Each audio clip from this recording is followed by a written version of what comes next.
is Theater Talk. I'm Susan Haskins. Here with me is my co-host, Michael Riedel of the New York Daily News. I first encountered the great British actor Brian Cox 10 years ago in a production of Titus Andronicus at the RSC in London, and it remains to this day one of the most gripping performances I have ever seen. Mr. Cox has also played King Lear. Last year he was here in New York doing a terrific play called St. Nicholas. He is now back on Broadway in art, and we are delighted tonight to be joined by Brian Cox. Hi. Welcome. It's really a thrill for me to meet you. you. I'm a great admirer of your work. Thank you. Tell us a little bit first about the play art and how you came to be involved in it, and why this seems to be a vehicle for all of you terrific actors to be coming in and out of it, both here and in London. Well, the thing about art was that I saw the previews of it. I remember going to see it in London about 2 years ago, and all the actors are actually old friends of mine, Albert Finney, Tom Courtenay, and Ken Stott.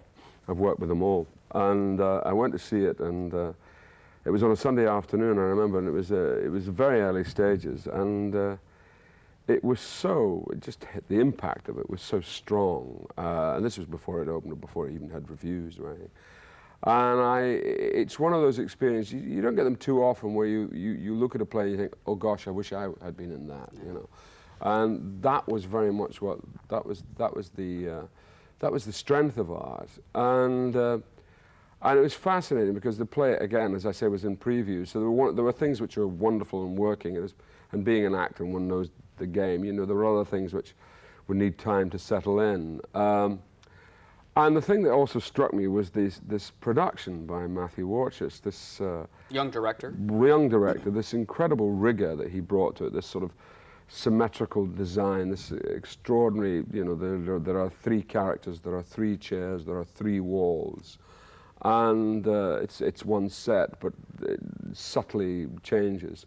And I just thought the whole mise en scène was fascinating. So cut on, I mean, art becomes a huge success, and it's playing and playing and playing.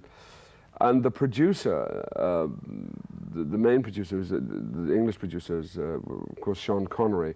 But the guy who sort of runs the show in London is a guy called David Pugh. They hit on this idea of changing it every 3 months, so that you didn't get into this thing, which happens in, it's probably not the same here, but it certainly happens in London, where casts go for long runs, and they tend to get stale, and the actors get fed up. Normally, if you sign for 6 months. But they thought it was a good idea, as they probably did with Tom and Albert and Ken, to sign for short periods. And then they replaced them with equally good casts, and casts of sort of current up-and-coming actors who are hitting their peak, because it really is a 40-plus play. It shouldn't really be played by anybody younger than 40. No, yeah. We should say it's about 3 men, long-time friends. About 3 long-time close friends, all professional men. It's a French play. It's written by a woman. It's Yasmina Reza. Yasmina Reza, who is astonishing, who has written the most searing, cutting look at men I think that's been written for a long time, and I think it could only be written by a woman. And in this play, one of your close friends, he buys a painting, He buys a painting. He buys a white painting, and this has an effect on my character to such an extent he becomes quite apoplectic about this. He sees this white painting as a sort of betrayal. The painting kind of represents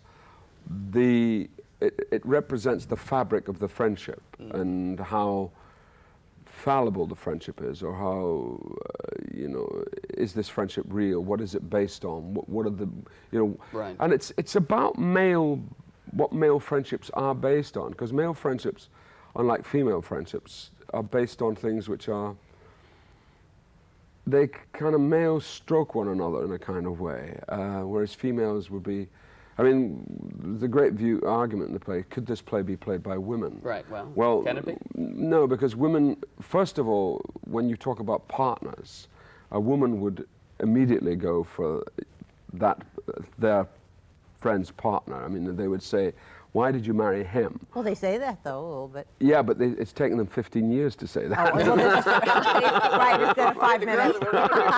Exactly. It would never take them 15 years, No, 5 exactly. minutes. Then before that, and that, this is precisely the point, you see. So that's why it's very male. I'm sorry, I interrupted you there. Oh, that's very good. But and so this was the thing. This was the structure of the production, the setup, and then I was very interested in doing it because I live now between here and London, and I live in Los Angeles, and so then I knew the play was going to be coming here, and I was really interested. And then they said, well, we're going to have an American cast, which seemed to make a lot of sense, with that great American actor, Alfred Molina, which I always thought was so funny. As Fred, I've known for years, and actually comes from London, you know. No idea it was from Brooklyn. No, it's right. And he has a very strong kind of South London accent, but he does a brilliant American accent. So that production happened, and of course the thing won the Tony. And I was here at the same time. I was doing St. Nicholas, just along the road at the primary stages. And so I was aware of the hype of art. And then I had this strange premonition. I was here doing St. Nicholas, and also I was doing a pilot for a new TV series, which I instinctively knew wasn't going to go. Well, I guess But I knew It's that always a safe bet. Exactly. But I knew I was going to be coming back to New York, and it was the weirdest thing. And I was actually packing my bags to come back to England to do a film about Mary Queen of Scots. And the telephone went, and they said, would I take over from Alan Alda in art? And we hadn't quite done the deal because, like all films, it wasn't, as they say, fully green-lighted. It was sort of whatever off-green is. Amber lighted. Amber lighted, yeah. So I knew that's what I should be doing. When you go to replace Alan Alda, sometimes actors hesitate to step in after a prominent star has done a role. But this doesn't seem to be the case with art. People seem to be happy to go in and out This of is precisely what David Pugh has set up. But this is my point, that he's actually made it that each cast is equally interesting as the cast that's gone before. So it's now become a tradition in art, you know. And they're now looking for people like Stanley Tucci, Cameron Scott, Bill Murray. There's all kinds of people, possibility, you know, that they're talking to now about possibly taking over. They were talking about the cast of Fraser. They were talking about the cast of Fraser as well, which would be really interesting. I mean, so I think that, you know, it's what's so nice about it, it goes back to my old alma mater, which was the Royal Court Theatre, which was essentially a writer's theatre, is that the play is the star, and it's a great vehicle for good actors, and you know, I got a little note from Alan Alda on the first night, and he pinned it up on his mirror, and he said, "This is the best professional experience of my working life," which immediately impressed me. And then I thought, well, what about MASH? But no, you know, and it is that kind of experience. Oh, I wanted to talk to you about St. Nicholas. You won a lot of awards last year. Yeah. For, you played a vampire drama critic. Well, I played a critic. Who's seduced by a vampire. Who's seduced by a vampire. Oh. But there's always sometimes that's a very fine line between vampire and drama critic. Well, this is the point. Did you sort of look into the psyche of drama critics? Well, it's interesting because it's a very empathetic portrait of a drama critic. And I was fascinated by this play because nobody had done it. Nobody had written about the... You know, I think drama critics they're a curious animal because they're sort of marginalized, you know. I mean, I've known, because I've been in this business a long time, and in England I've known a lot of drama critics over a number of years. And you're always on that kind of nodding thing where you kind of say, hello, at a party you go. And they always kind of go, hello, and then they scurry away and hide. And I've always like felt, rats, you shine the light on them, they run. that's they run right, away. because they always feel, oh, I said something bad about this person and he's going to feel this way. I mean, there's always that, even though it is a professional thing, and you get to know that. But you know, there's something very personal about being an actor, and it's not like being a painter or you're up there, and you always feel it's you that's being judged, and they always feel perhaps they're judging you, and that person may feel bad about it. So I was fascinated, and this came about because the young writer, Conor McPherson, who is probably, I think, one of the best writers we have at the moment. Yeah, he's got a play coming to town in the coming spring, The The Weir. Weir. The Weir coming in here next year, which is the most fantastically beautiful play. And he's written a whole series of plays, he's been writing since he was 18. But interestingly enough, his plays are now being successful in his home country, which is Ireland. And when he started, he got a really rough ride from critics. So he started to write this play as a kind of, as a surgical sort of, autopsy of critics. Payback, right? Yeah, it was a sort of Playwright's payback. revenge. But then he got on to a whole other thing of the loneliness of the critic, perhaps critics want to be writers, perhaps they want to be novelists, perhaps they want to, that every critic may have a great book or a great play. They have aspirations in other directions, that they're not just critics, that it's part of something, or perhaps, I think theatre criticism at its best, when you go back to the Victorian times, like Leigh Hunt or even as Tynan, it's a great art. It's a wonderful, wonderful art form. Eric Bentley here. Eric Walter Bentley, Kerr. that's right. Agate, in England. I think that's great. And I think that he began to understand once he got inside the skin, because he really does get into the skin of his characters. Yeah. So what came across was a man who kind of actually, the truth is, he abuses his position as a critic, which is the cardinal sin to do. And of course he falls into hell as a result. But it's a most extraordinary play, because it's just also, like in great plays, it's all about life, really. Now, you've done a number of movies. I think you were, if I'm not mistaken, the original Hannibal Lecter in Manhunter. Yeah. You British actors of your stature and age seem to be carving out a place in Hollywood as villains in all these movies. Why is that? Well, I think I think there's a lot of reasons for it. And the more I live in America, the more I begin to understand the American culture and how Americans tick. They're still very confusing to me, but that's neither here nor there. America is a young country for a start. And I think all this Clinton business is very interesting. If you look at the Clinton thing, to me, it's like pubescence, America's pubescence, where they're discovering all their sexual parts, and of course they're all a little bit embarrassed. And I think soon we'll be all sophisticated as Europeans. Well, the Europeans, but naturally you've got to go through this stage, this kind of public shaming, if you like. But I think it's a very healthy thing. In the same way, I think that anything European is always regarded as somewhat villainous, that Americans do see themselves as virtuous. There's a kind of sense of virtuousness, so that the good guy with the white hat is John Wayne or Bruce Willis, and the bad guy is Alan Rickman or the slightly me. decadent, the slightly decadent, European overeducated, Right. too clever, too fond of the $9 words.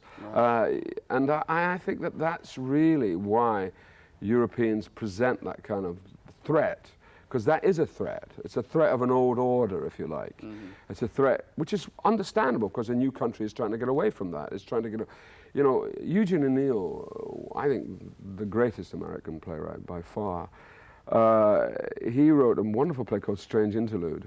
And Strange Interlude is a sort of parable in a way, because it's really about, it's a sort of history of America, because it's about America finally detaching itself from Europe. The whole, and there's a character in that which is very much like the Henry James character, which was the late Victorian American who was in love with Europe and trying to maintain that connection. Well, that kind of umbilical cord, and it was being cut away, and it was moving away from the dock. And the new America, as is funny enough, is the ad man, the guy in the middle of that play who Nina Leeds marries, is this guy who's in advertising. And the guy who helps to promote all this is the psychiatrist, the Freudian. And of course, and it's fascinating. It could have been written yesterday. Exactly. This was written in 1926. Right. And that is what is so extraordinary, because it's kind of prophetic. The whole way Americans are obsessed with therapy, to a kind of, a laughable degree, and I suppose we in Europe find that really very funny. Although, to be fair, in art written by a European, that one of the guys is in therapy all the time and constantly talking about his therapy. But this is interesting, because this is the American disease. This is why the world has so got smaller. You're afflicted with exactly. We've caught the whole thing about the kind of big, because everybody's into therapy now in Europe, because but it came from all those American, all those dynasties and all those television soap operas. I want to talk a little bit about acting itself and your approach to it and how you do it. Could you take us through your work process when you're attacking a role for the first time? Well, I was very lucky. I had a great teacher. I mean, I had several great teachers, two great teachers, and I went to a very good school. And interestingly, I've always had a link with this, with the States and the whole. That's with Stanislavski, you know, as it came here, and I worked with a man called Vivian Matalon, who was a teacher of mine in the 60s. And Director, he was a director. He was a marvelous director and also a brilliant teacher. And he taught me about objectives and actions and those kind of basics, which Stanislavski picked up from a group of actors that he interviewed, which is where his method, or his so-called system, actually, which he preferred rather than method. He hated the English word method. Really came about. And that actually came through Vivian, through Sandy Meisner. He was with the Neighborhood Playhouse. And that amazing group of people in America, the group. Now, doesn't that link to the American Disease of Therapy? Not well, to go back, yeah, but... It does and it doesn't, because there's of course, I think it's a very strongly, I mean, the whole Freudian thing is, I mean, you know, it was these were Viennese, I mean, Freud was a Viennese Jew, you know, so that kind of self-examination is almost biblical, you know, in a way. So, and it's caught on here for understandable reasons. But from an actor's point of view, he has to embrace, or I certainly do, the basics of what you're doing, you know, why you're doing it, where you're going, why am I on the stage, you know. Defining what this character is. Just finding where you're going. And then that opens up to other things, which is the sort of, the spiritual aspect of what you do, the kind of, I mean, I had the point in what you do, not just in terms of the play, but what an actor's job is. And it's something that's never really looked at. People don't really talk about it because they hate to get into kind of mystical stuff. And there's something very mysterious about acting. I mean, I was very privileged that when I did Lear, I did a tour of, we did a world tour. And we played in, you know, we played in Romania, we played in Cairo, we played in France, we played in East Germany after the fall of the wall, Dresden and Leipzig. And finally, we came back to England and we played in a hospital for the criminally insane, Lear. And I was reminded, you know, we played to an audience of people. You know, when we went in, the doors were locked. And these were people who were at the end of their sentence, as it were. They were at the point of rehabilitation. But they had people who had been severely disturbed. And all of them had, in one way or another, perhaps murdered someone, you know. And usually it was a slashing, a cutting.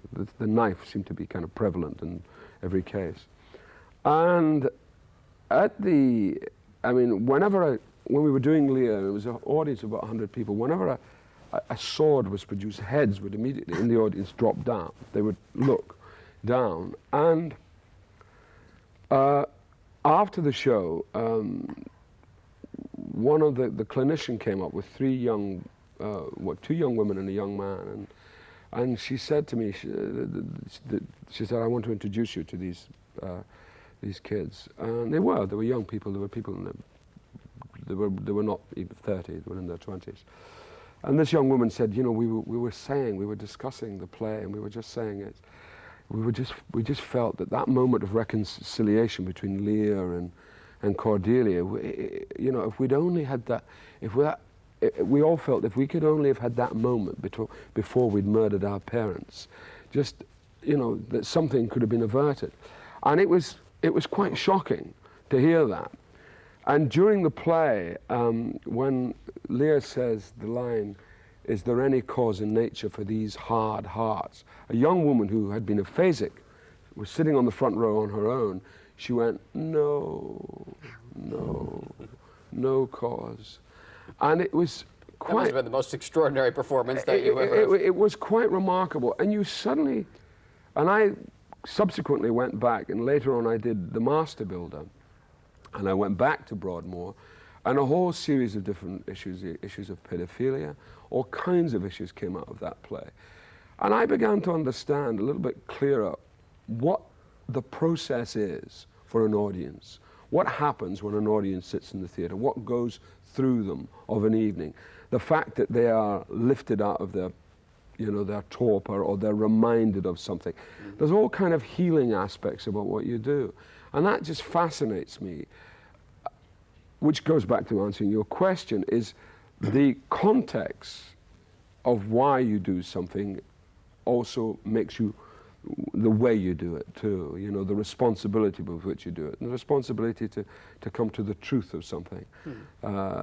Phony display, is just... From just a technical standpoint, do you get a script and take it with a pen and go through it and underline lines that you never do? I never do that. The script is like an organic piece of material. I never I mean, some actors do. I have on occasion underline, but I never do that because I'm really into the whole play. I'm into the whole rhythm of the play, and it's an active thing. It's something that you do in a room. The script is there because you've got to. I mean, now what I do now, what I did in St. Nicholas, I get someone to teach me the script, so that more and more in rehearsal, I'm freed from the script. And this is something that's come to be partly to do with as I get older, the brain cells are going. So I've got to learn. Remember the lines. But the great thing is that, when someone teaches you the script, and I have an assistant back in England, and I did it with St. Nicholas, I did it with art, because we had less than 3 weeks to prepare art. So I got someone to teach me the script. So and how do they teach it to you? Well, they just read it to me, and then I listen to it, and then I work out what what it means. But it's usually I get someone, the guy who works with me is a guy he's not really an actor. So he reads it just as a layman, as it were, so that it has a kind of, it's non-attitudinized, so that you then lay the attitude in and you think, what does that mean? And you say that again, so that I'm learning it that way, in a way. Like, it is a bit like rote, like a parrot, but also you're discerning as you're learning at the same time. And it's to me, it's the best way I've found of doing it. And it's actually, I've only started to do that recently. I mean, I was notorious for never knowing the play at the first preview. I mean, I always got through it, but the rest of the actors used to be sort of, they never knew if I was actually going to get all the, I always knew I would get all the words. Right. So I decided it was time to be a bit more responsible. A little more professional in your professional life. Well, it was, yes, I suppose it was that. Yeah. We only have a few minutes left, but if you could just tell us how you got into the theater, how you became an actor. Well, I started when I was, I started when I was 15. You're from? Dundee in Scotland. I came from the East Coast of Scotland. And my family, nobody had been in the theatre. But when I was a kid, my parents were they were in their 40s when I was born. And my father died when I was 9. And my mother was institutionalized for a short time. And so I spent a lot of time at the cinema, which was my babysitter. My childminder, so I used to go off to this. And in those days, children could do that. They could just go off, be sent off. And there were always a cinema. I mean, in my hometown, there was something like, at one time, 30 cinemas. Now there are only about 2. And I used to go there, and I just knew this is what I wanted to do. And I was the youngest child, and I was always made to perform at New Year, which is a great celebration in Scotland. And then I went, and I started at Dundee Rep. And I started just at that period in the early 60s. Which was just after the Royal Court looked back in anger. One of the first actors, the first actor I ever met was Nicol Williamson. Yeah. And ironically, when I walked into the theatre, there was a fight going on between Nicol Williamson and this. Famous for hitting people. Exactly. It was absolutely my first introduction to the theatre. Was Nicol Williamson and the stage manager having a fist fight on the stairway, and everybody was calling each other darling. And I thought, this is a very strange place. You'll never have to grow up if you go to exactly. a theatre. And there was Glenda Jackson. She was there in the company, and I was the kid. I made the tea. That's literally how I started. And then I met Kristen Linklater, who came along. She came to do some classes, a brilliant voice teacher. And I thought, right, I'm going to go to the school she's at. And of course, I promptly went to Lambda, which is where I studied, and she was there. But literally the day I started, she came to the States. But that was my beginning. And then And then I worked a lot at the Royal Court. I worked with people like Lindsay Anderson, who was a great influence on me. Brian Cox, you've been a terrific guest. Thank You you. can be seen. Brian Cox can be seen in art, playing a man who hates modern art, Well, who hates modernity. Well, Is that, that's a simple thumbnail sketch. He doesn't appreciate the values of modern art, shall we say. You've been a delight. Thank you for being our guest tonight on Thank Theater you. Talk. Thank you so much. Thank you very much. And now through the magic of videotape, we can look at Brian Cox in last year's St. Nicholas. Good night. Dan, what are you going to do? You've got to keep it in, haven't you? You open those floodgates and Christ knows what the hell is going to come pouring out. So who's into town? Stick your head in the office. A few likely recruits, and a good John down to wherever the fuck you reckon you weren't going to be poisoned by the beer. I think we took comfort from being in those places where at one time genius was at work or play, Cavan or Nolan, what have you. You know it was still possible to produce enduring works, even though you were drunk or hungover even. And then you began to think it was the only way to produce enduring works. But there was nothing noble about those writers, waking up at dawn, pissed out of their middens, groping around for the bottle they'd taken home, putting their hand in the puke that had finally let them sleep. But we keep it up. All this until nobody really fucking cared anymore. Then I'd shoot off down to the Peacock or the Project to witness another amateur disaster and on and on and on. Playbill Online is the official website of Theater Talk and the home of the Playbill Club, providing exciting opportunities for theater lovers.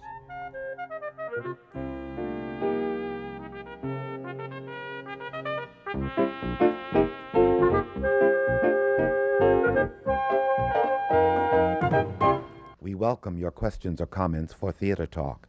Thank you and good night.